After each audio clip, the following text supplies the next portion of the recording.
Gravity from entropy is a new theory that quantifies the information content of the universe. It somehow challenges the reductionist approach. This is Ginestra Bianconi, professor of applied mathematics at Queen Mary University of London, an architect of modern network science. Over the past few years, she went into the continuum despite coming from the discrete sector and published the radical paper, Gravity from Entropy.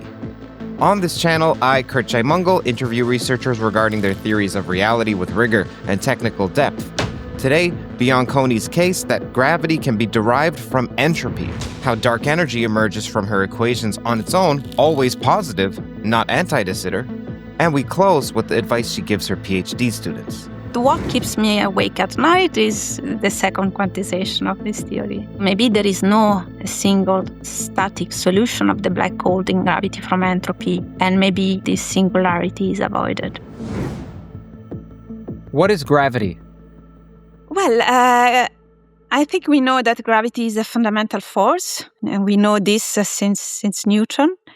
But it is a particular fundamental force because it somehow, from my perspective, challenges the reductionist approach, because it is about geometry, and this is what we learn from Einstein, and geometry is what allows all the other fundamental forces to occur in nature.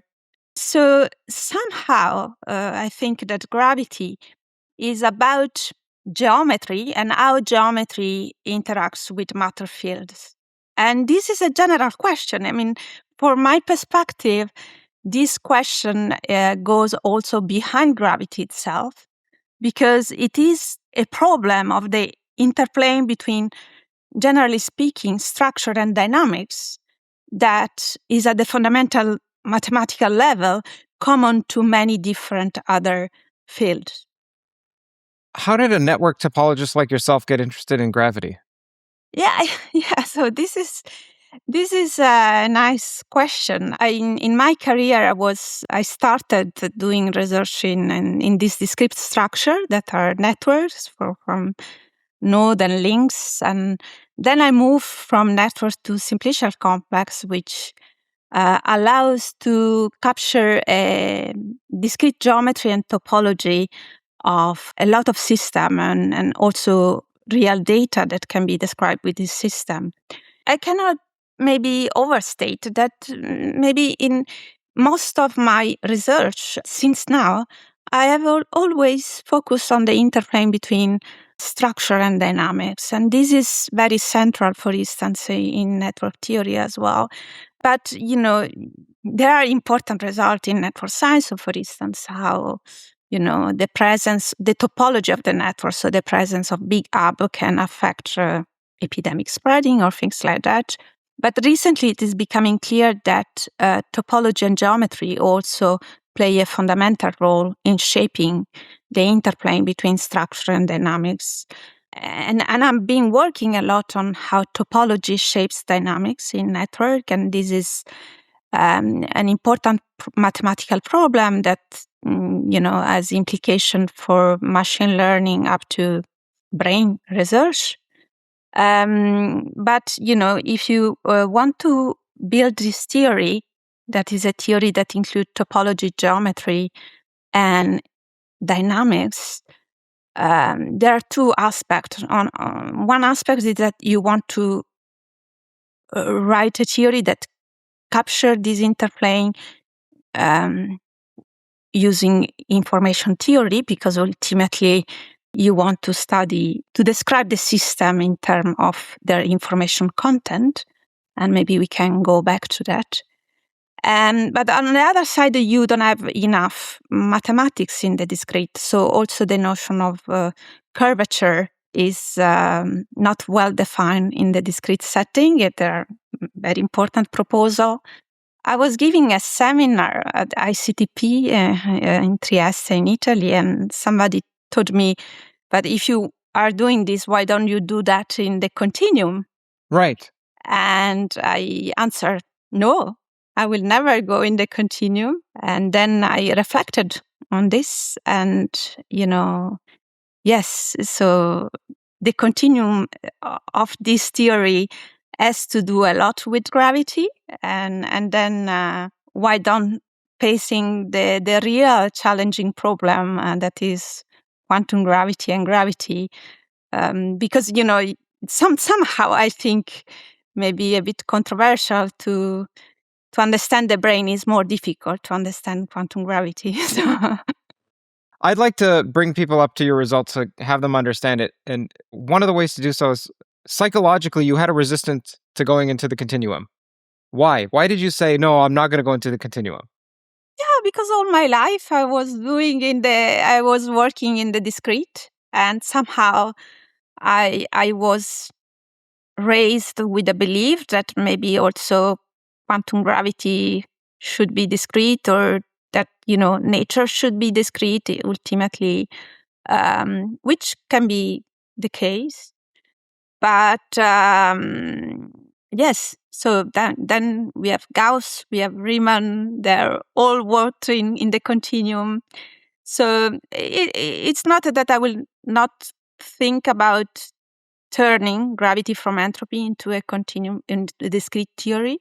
But for the moment, I like the continuum because the mathematical quantity are well defined, and conceptually, I can focus on the innovation of the idea. Okay, can you tell me what you were thinking about?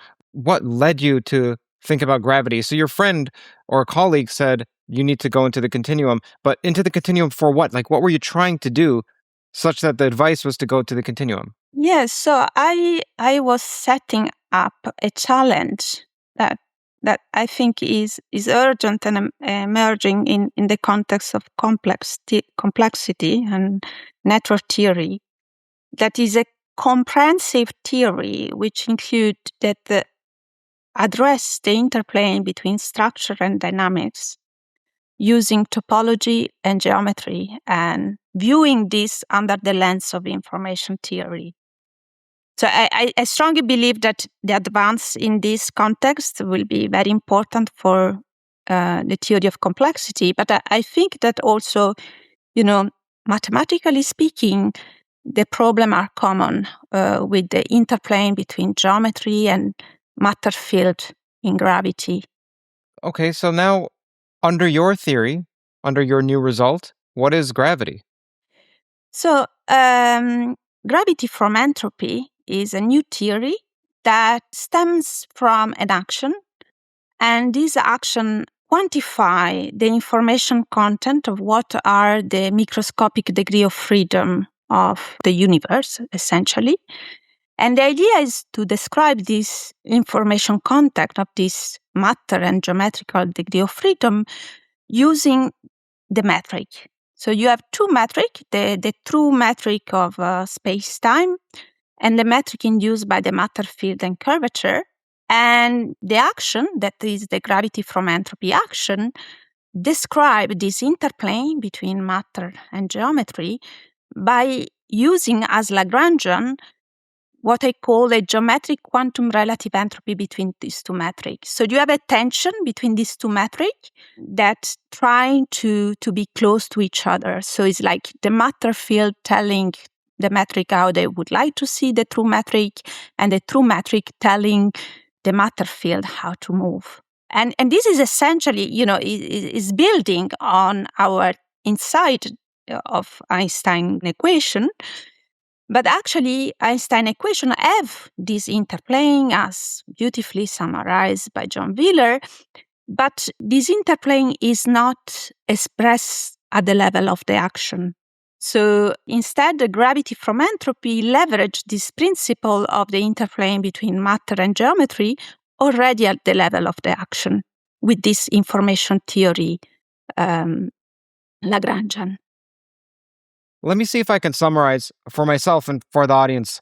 So there's entropy, which has various incarnations like Shannon entropy and von Neumann entropy and Boltzmann entropy and so on and so forth. Roughly speaking, they all earn the right to be named entropy by quantifying some distribution of what you don't know.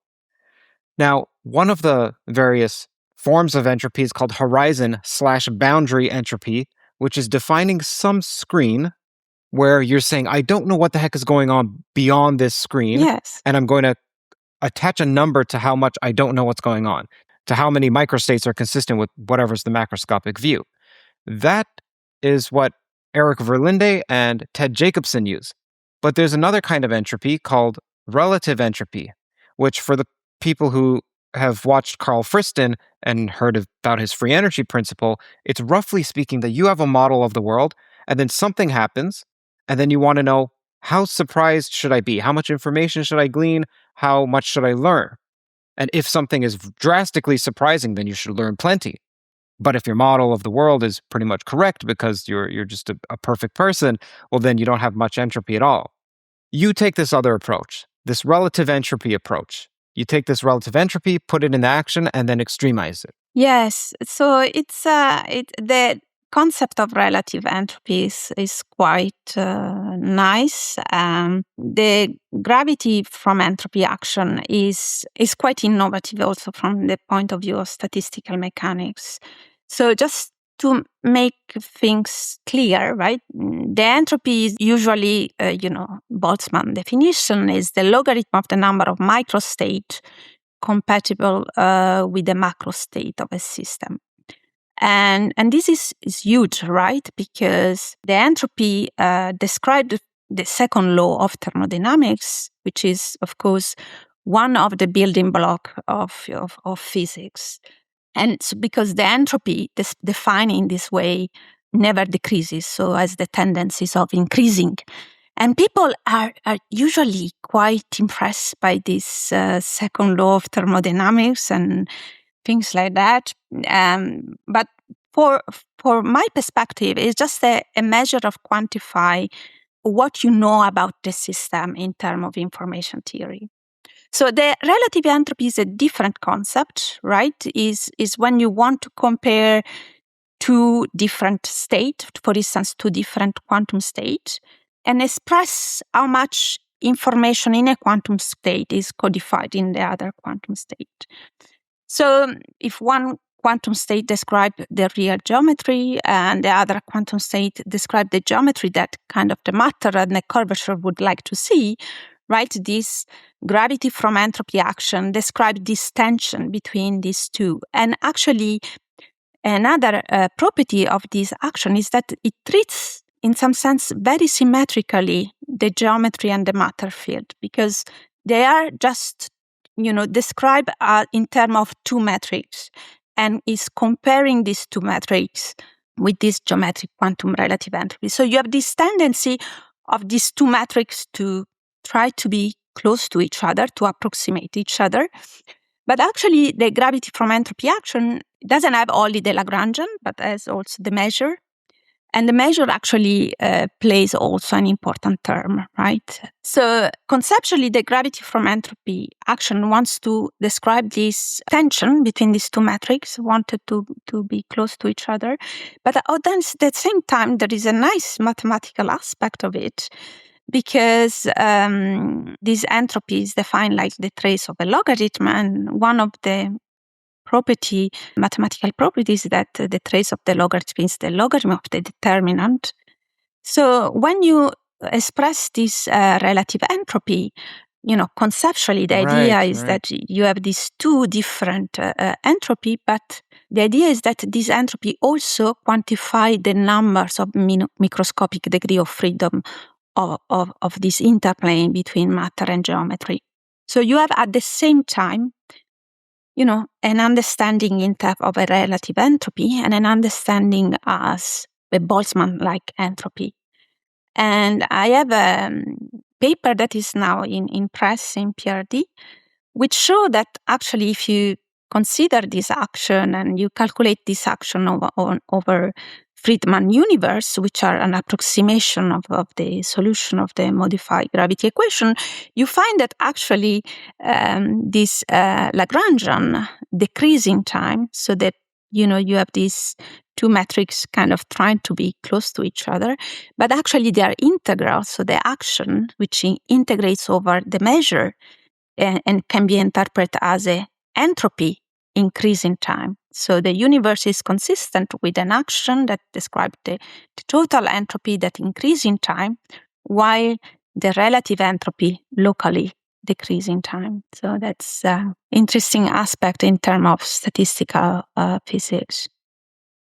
I'll be placing links as well as visuals to your work on screen so that people can dive even deeper and then even earlier to some of what you're saying, like simplicial complexes and so forth. So if you're listening to this and you're driving and you're wondering what the heck does this correspond to in terms of what does it look like, you can feel free to watch the podcast safely as you drive. Don't do it while you drive. I mean, pull over. Okay, what are these two metrics then? Like, what is one? Is one just flat, the flat case, and then the other is whatever the Einstein curvature would be? Like, it seems like it sounds, which is why I'm putting your work on screen, but it sounds like you're putting Einstein's equations in already to get out Einstein's equations. Like, if we're already motivated by, let's see how matter would tell spacetime how to curve, well, then we have some idea of Einstein's equations going into it. That's what it sounds like. So dispel. Tell me, what is going on with these two metrics? What are they? So no, there is no assumption of any Minkowski background, absolutely not. So the true metric is the true metric, the one that defines the Ricci scalar, the Riemann curvature. So it is the true metric as it is. And the metric induced by the matter field and curvature, it's a geometrization of the matter field. And this builds on a different insight. The first insight is Gauss, the first fundamental form of Gauss, which express practically, in the simplest setting, you can say, you have your manifold, which might be curve or whatever, your general Lorentzian manifold. And then you have, let's say, a scalar field, which define a dimension, an additional dimension. And then the scalar field you can imagine as a surface defined on your original manifold because it's, your scalar field defined on the manifold. Now, for this surface, there is a notion of metric induced by this function. And this is described by the first fundamental form of Gauss. And this is the metric induced by this field. So the idea is in gravity from entropy is that there is not only a scalar, but there is a higher order description of the matter field. So you have, at each point, you have a scalar, a one form, and a two form. And here, the whole setting of differential geometry comes about. That is very fundamental for this theory. And then you define the metric induced by the matter field and curvature similarly as, extending somehow Gauss from the first fundamental form of Gauss. And this is an expression of this metric induced by the matter field and curvature is inspired by the literature in von Neumann algebra. And, there is a beautiful paper by Witten in Review Modern Physics that discuss a closely related definition of entropy, which is, again, a relative entropy, which is called the Araki entropy for von Neumann algebra, as a very important measure for entanglement that can overcome the problems of, entanglement entropy for quantum field theory that is ultraviolet divergent.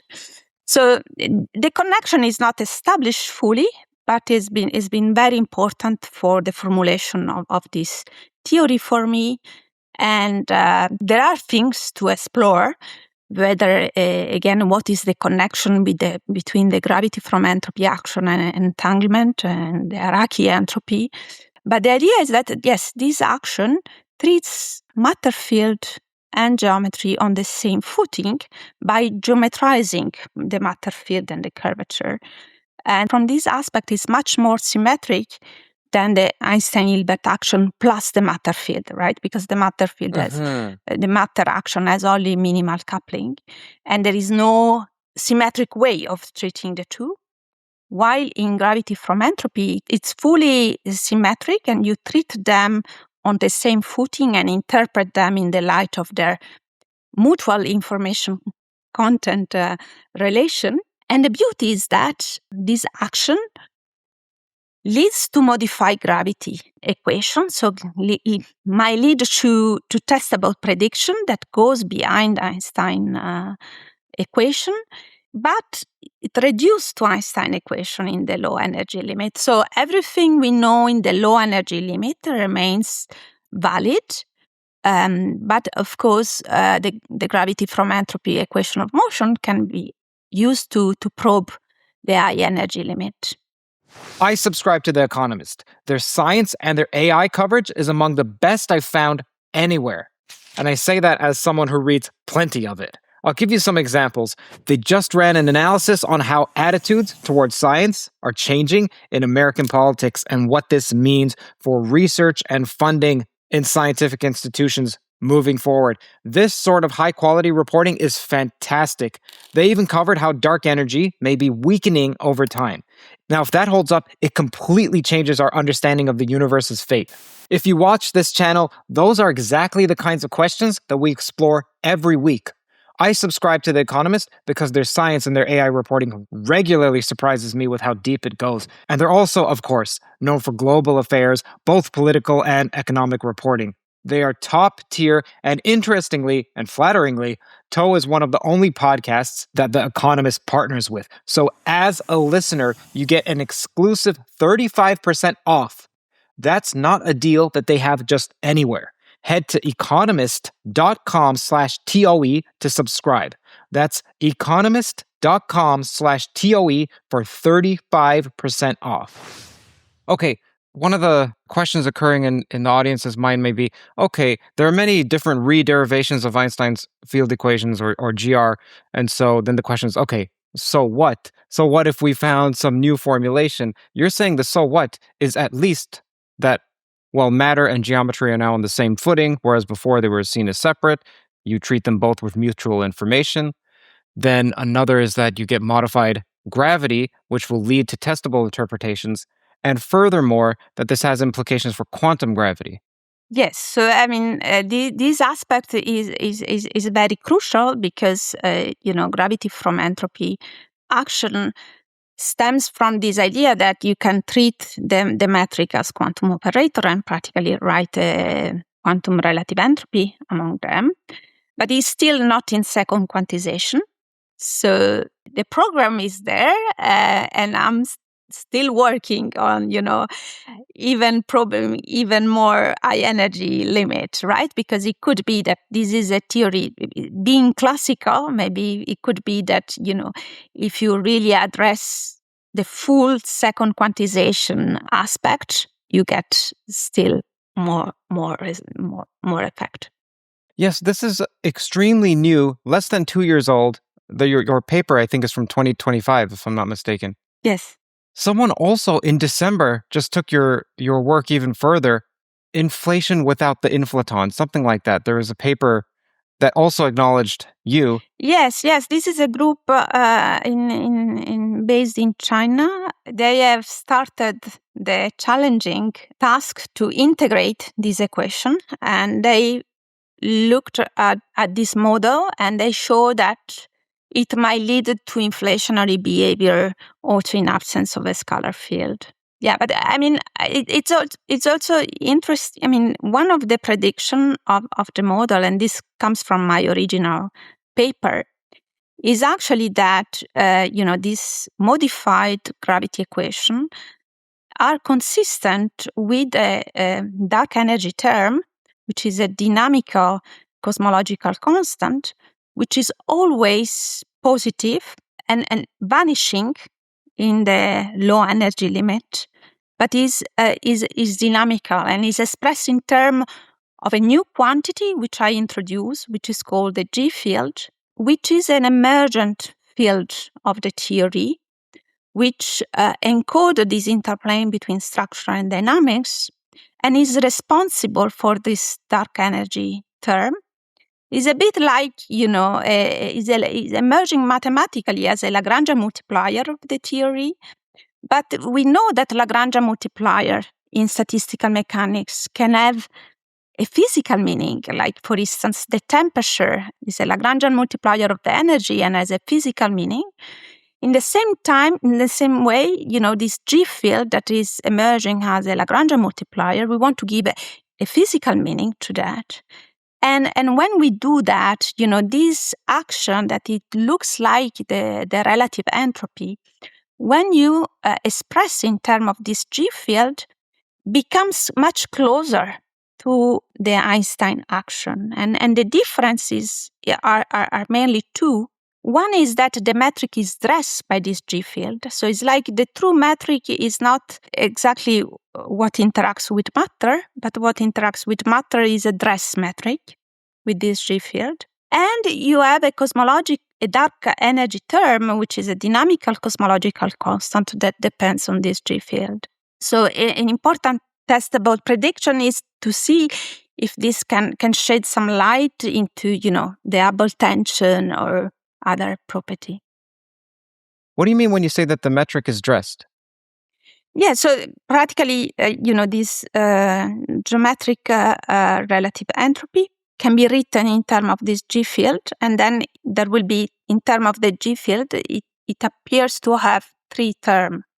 One that you can identify with something closer to Einstein-Hilbert action is a sort of dress-Ricci scalar because it's formed by the Ricci tensor contracts with this dress matrix and the Riemann tensor contracts with this dress metric.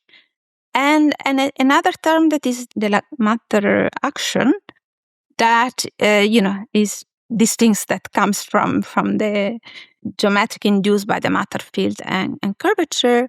It is contracted with this dress metric. So it's just dress metric. Instead of the metric, you have the metric contracted with this G field. So it's like the matter fills this dress metric. Earlier, when talking about that there are disadvantages of discrete approaches, for instance, one was that curvature isn't well defined. However, there are some discrete approaches to quantum gravity, like causal set theory and causal dynamical triangulations. Even Wolfram has an approach that's discrete. So, what are the errors in those approaches, in your opinion? There must be something that's not convincing about them. Well, I think one advantage of the gravity from entropy approach is that it leads to Einstein equation in the low energy limit. This, to my understanding, is not always the case for many quantum gravity approach, or at least might be quite difficult to obtain.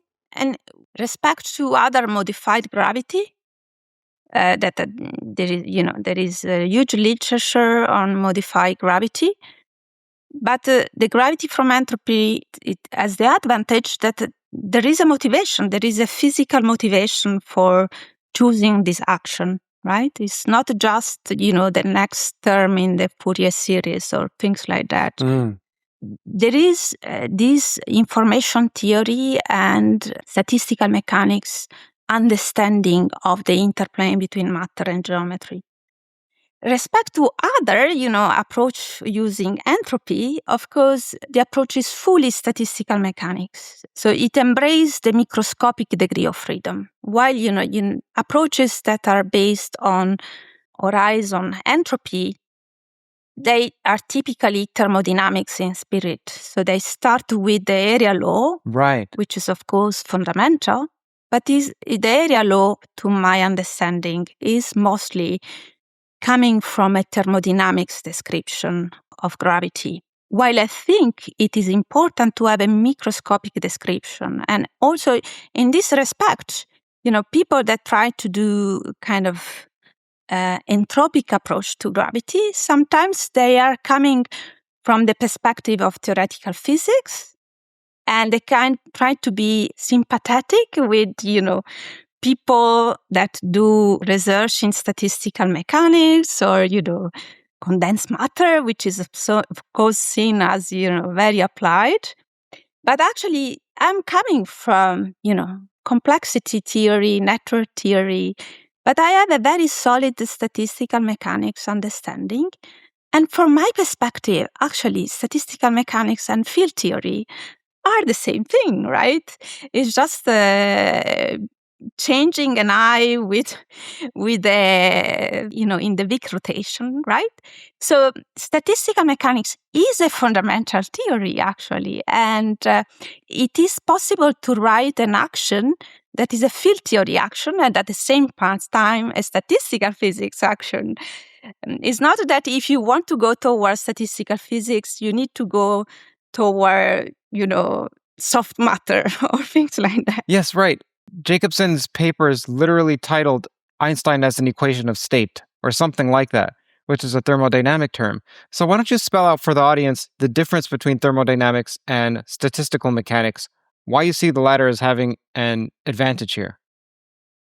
So thermodynamics has been fundamental, and it arises from the study of heat engines. So practically the efficiency of heat engines, it arises from very practical consideration during the Industrial Revolution. And of course, there is this second law of thermodynamics, which is quite fundamental, but at the level of Clausius result, we don't have any understanding of where it comes from. And this was the genius of Boltzmann, which described the H theorem. And the H theorem showed that H, which is his definition of entropy, really is an increasing function. And so this is shown in a particular setting of what is called the ideal gas. So practically you have a particle bouncing around with given velocity, and they have an interaction that is hardcore interaction. So when they bounce to each other, they scatter around. But then there is no interaction at all. And this ideal gas is our most profound understanding of the second principle of thermodynamics. And this entropy is the number of microscopic configuration compatible with the macroscopic configuration of this gas, right? That's the beauty and the universality of statistical mechanics. So practically, you want to describe macroscopic law from a microscopic understanding of the degree of freedom. You don't need to know all the detail of your system. You need to capture the important information theory content of the microscopic degree of freedom. And this has been fundamental and pervasive in all physics, I would say, and also behind. So practically our understanding of phase transition or phase of matter comes from statistical mechanics. Our understanding of, classical and quantum phase transition, our understanding of also, the building block of quantum information and quantum computation comes from this rich interplay between statistical mechanics and information theory, and without mentioning AI, of course. And so this idea is that the idea is that information theory is such a pervasive concept that is already a common language across many different disciplines. And with gravity from entropy, this information idea, are reflected in an alternative action for gravity, and which is the gravity from entropy action. And it's interesting, and I think it's quite stimulating, because in statistical mechanics there are possibly 2 points of view, right? Or even 3 points of view. So one point of view is the one of emergence. So it's the one that, of course, has been possibly the most fundamental approach to statistical mechanics, is that from the microscopic degree of freedom, you explain what happens macroscopically. And this has been fundamental, coming from, a pivotal paper by Phil Anderson. More is different. But then there is another thought, another line of idea, is that nature, the fundamental aspect of nature, is information theory. And actually, this has been put forward by John Wheeler, it from bit. And so, gravity from entropy comes from this kind of point of view, that actually maybe we can have a statistical mechanics theory for the fundamental degree of freedom of geometry and matter field. Of course, it might be that there is a next theory that builds on gravity from entropy and find that is an emergent theory. But for the moment, it is conceived as a fundamental theory of geometry. So instead, and here I come back to what we were saying before. So gravity, instead of being a fundamental interaction in this reductionist approach, in which you look at at what happens at the interaction when two particles interact, gravity is a reductionist theory in which the object is the geometry itself. So in this sense, is similar also to network approach, in which you want to study the interplay between geometry and dynamics. What's the difference between entropy and information? So entropy can be used to quantify information.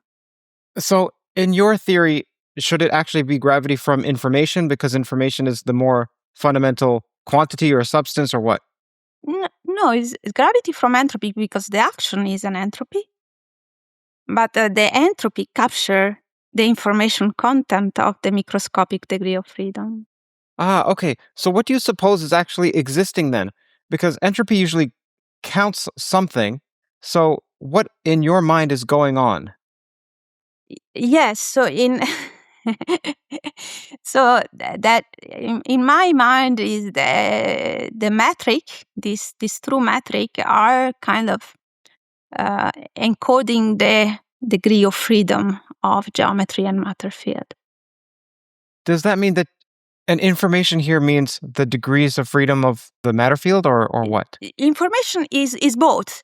The idea of gravity from entropy is that it captures the information content present in the true metric that can be codified by the metric induced by the matter field and curvature. So it is the interplay between the two kind of degree of freedom. The geometrical and the matter field degree of freedom are described at the same time.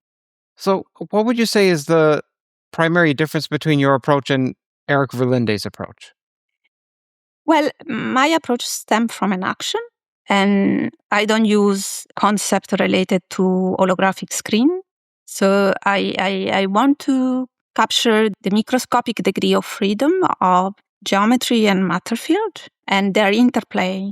So I think in Verlinde approach, there is no focus at all in the interplay between geometry and matter field.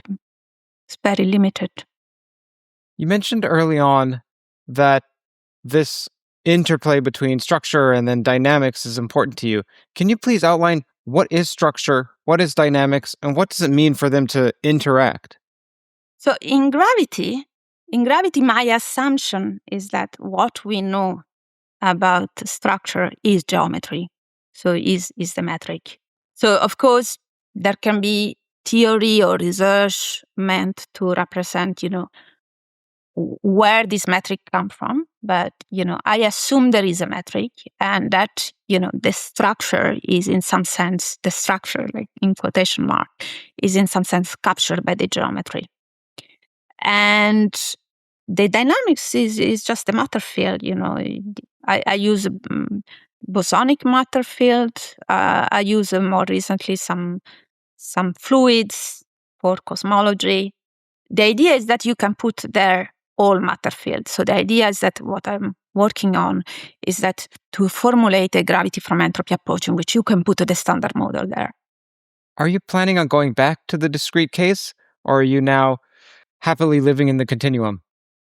I have my research agenda in networks, but for the moment in gravity from entropy, I would stay in the continuum. Well, what about complexity theory? You mentioned that briefly, but how does complexity theory enter into this? Yeah. So as I say, information theory is so fundamental and so pervasive, and we got such impressive result using information theory, and with quantum computation, we might see even more. But actually, it is in many aspects perceived that information theory alone is not enough. And one needs to enrich that with geometry and topology. And so you really need, for many different fields, starting from the brain to AI, you really need an information theory that capture the degree of freedom of geometry. So from this point of view, geometric quantum relative entropy could be used potentially to address question also beyond gravity and addressing this need, a need of an information theory of geometry. Curt here. Note that if you'd rather listen to Toe, we're on Spotify, iTunes, everywhere with a podcast catcher. You can just search my name or Theories of Everything. And also, remember to hit subscribe. If I recall correctly, in 2021, you were speaking to the Network Science Institute, and you said, I think you were working on this. And at that time, you said it wasn't physics yet. Let me know if I'm mistaken. And anyhow, the point, my question was, I was wondering, when in your mind did it then cross over into physics? When did it become physics? Yes, so it became physics practically immediately when I decided to go in the continuum. Because it's really strange, but in complex system, most of the problem are in the discrete. So if you want to go to the continuum, gravity is the most likely way to go. And this came, after a trip that I made in the States and, and also this seminar at the ICTP. I felt the need, right, to establish the relation between this theory that I was trying to formulate in complexity and something perceived as more fundamental. And this is the outcome, and I'm very happy because, for me, I'm kind of new in gravity and, traditional theoretical physics. And it is a fantastic playground. It's fantastic progress that being made, in gravity. Somehow there are so many different directions that you need to be guided by your physical understanding of the problem. But for me, it's a nice new direction at this point of my career. And I am embracing it and enjoying it. So what's the reception been like? Yeah, the reception has been open. Yeah. So there are people, I think, mostly in cosmology are quite interesting, and they feel the need to work on modified gravity approach. There is this Hubble tension. There are different problems. There, of course, dark energy, somehow dark matter. So cosmologies are now becoming very welcoming for this theory.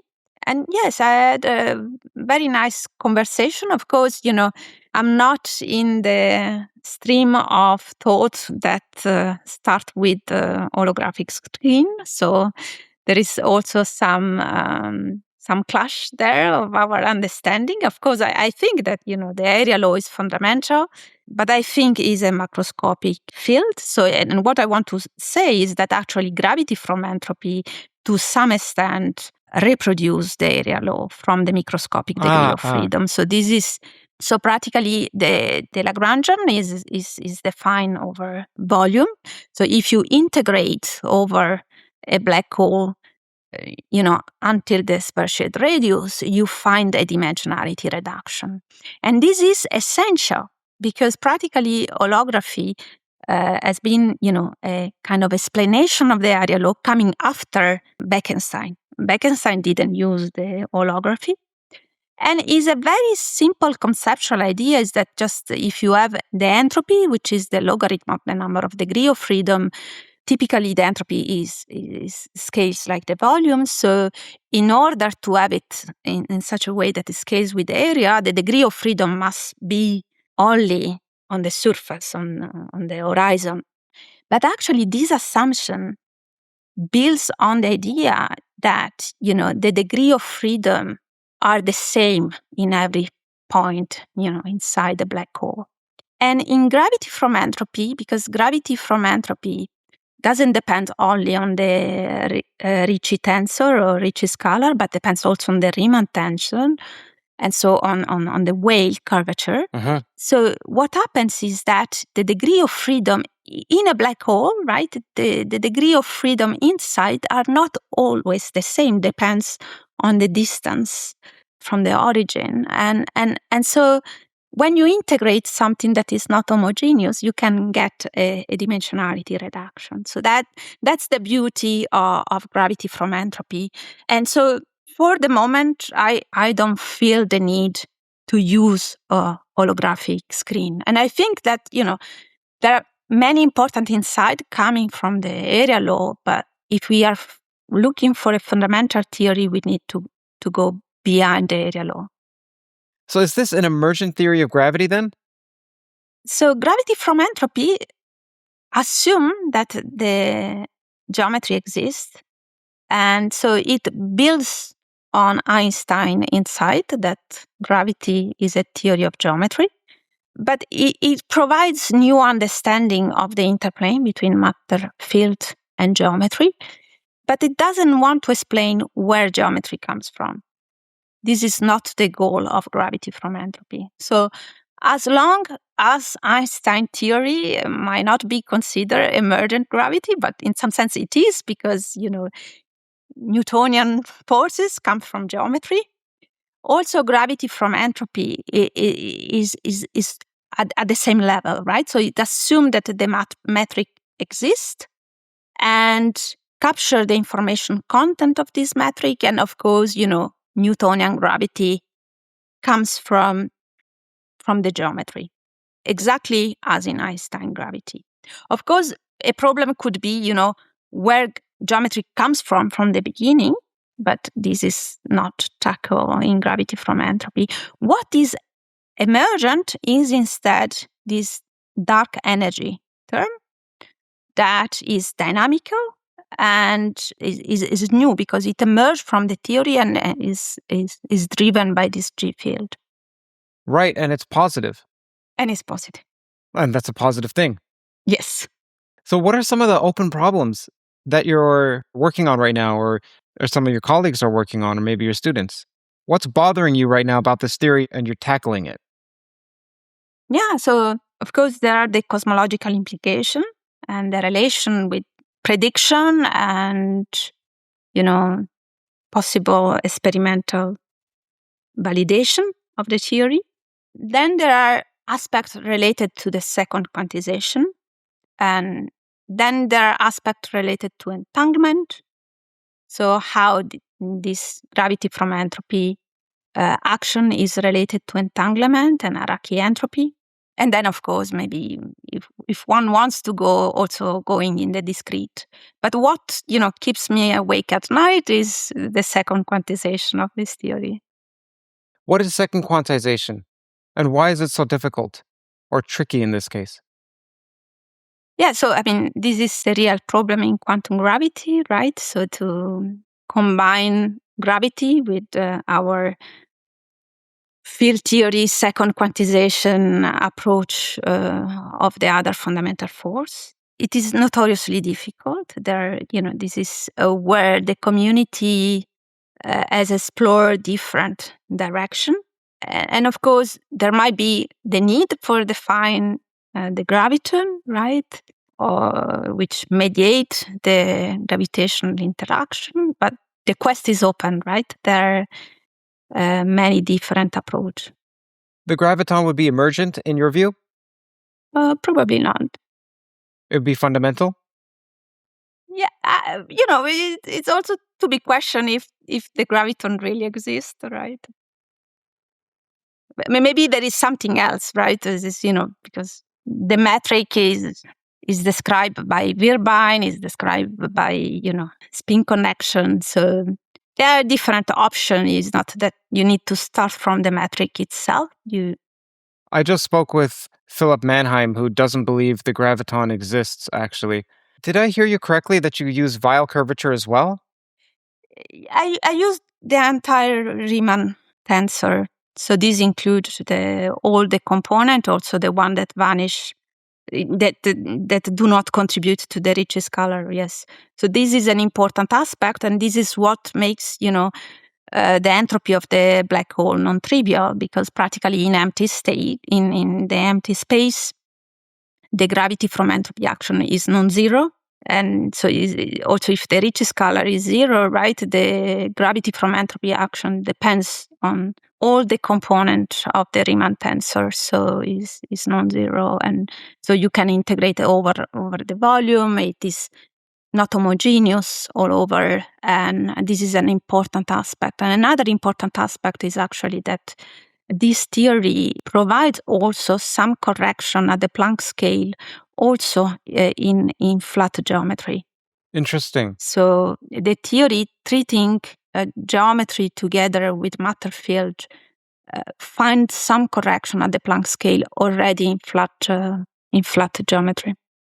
And what about what's going on at the singularity? Now, I know that's a question that's notoriously difficult, and I'm asking you at the beginning of developing a theory, but I'm curious. Yeah, so the idea is that, possibly the singularity would be avoided by the gravity from entropy theory, because you have this G field that enters into the action, and this G field is dynamical. So for instance, for the Schwarzschild solution, the Schwarzschild solution is a good approximate solution to the black hole, because is a solution of the Einstein equation that are approximate equation of the gravity from entropy theory. But actually, close to the singularity, this G field becomes dynamical.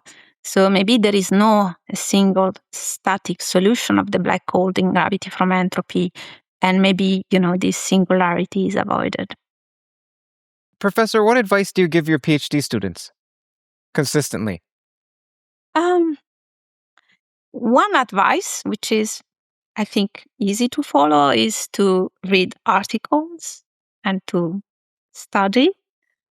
Another advice is to try to follow what you like.